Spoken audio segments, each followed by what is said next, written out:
Bonjour à tous, j'espère que vous allez bien, en tout cas moi ça va. Bienvenue sur James 2.0, la chaîne qui passe au peigne fin tout ce qui fait écho de buzz sur la toile.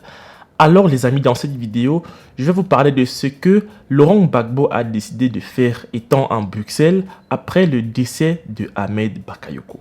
Laurent Gbagbo ne sera pas de retour en Côte d'Ivoire à la mi-mars comme initialement annoncé par son parti, le Front populaire ivoirien, le 24 février dernier.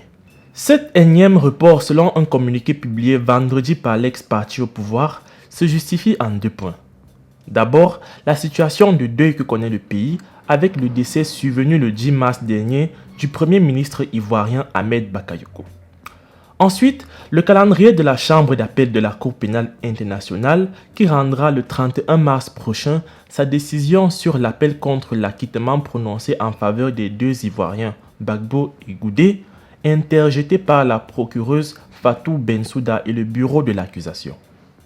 Le président Laurent Gbagbo s'associant pleinement dans la pure tradition africaine au deuil qui frappe la Côte d'Ivoire avec la brutale disparition du Premier ministre Ahmed Bakayoko, survenu le 10 mars 2021 et tenant compte du calendrier de la Chambre d'appel de la Cour pénale internationale qui doit intervenir le 31 mars 2020, informe l'opinion nationale que la date de son retour en Côte d'Ivoire sera conséquemment différée, c'est-à-dire reportée, lit-on dans le communiqué signé du docteur Assoa Adou, ancien ministre ivoirien des Eaux et Forêts.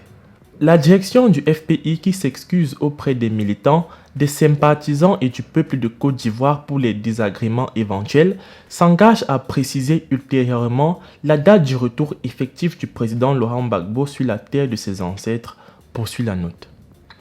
C'est la deuxième fois en l'espace de 3 mois que le retour au pays de l'époux de Simone Gbagbo est reporté à Sine-Djei.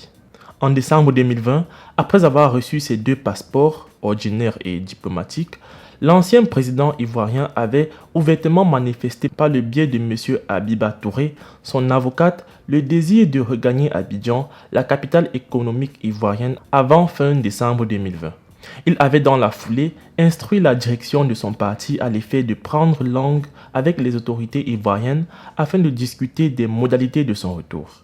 Laurent Gbagbo ne veut pas créer de troubles, mais il n'est pas dans une logique de négocier son retour, seulement d'en organiser les modalités pratiques avec les autorités sur place. Lui donner la sécurité à laquelle il a droit en tant qu'ex-président de la République ne prend pas plus que quelques jours ou alors quelques semaines, avait précisé son avocat dans un entretien accordé à Le Monde. Mais ce retour tant espéré n'a pu être possible en raison de la lenteur observée dans la conduite des discussions entamées entre les émissaires de l'ex-chef de l'État et le gouvernement ivoirien.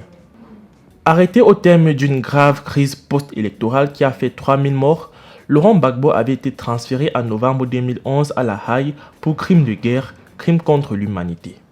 Acquitté en janvier 2019 en même temps que Charles Blé Goudé, l'ex-chef de file de la galaxie patriotique Laurent Gbagbo, qui vit sa liberté conditionnelle à Bruxelles, reste suspendu à la décision que rentreront le 31 mars prochain les juges de la Chambre d'appel de la Cour pénale internationale CPI.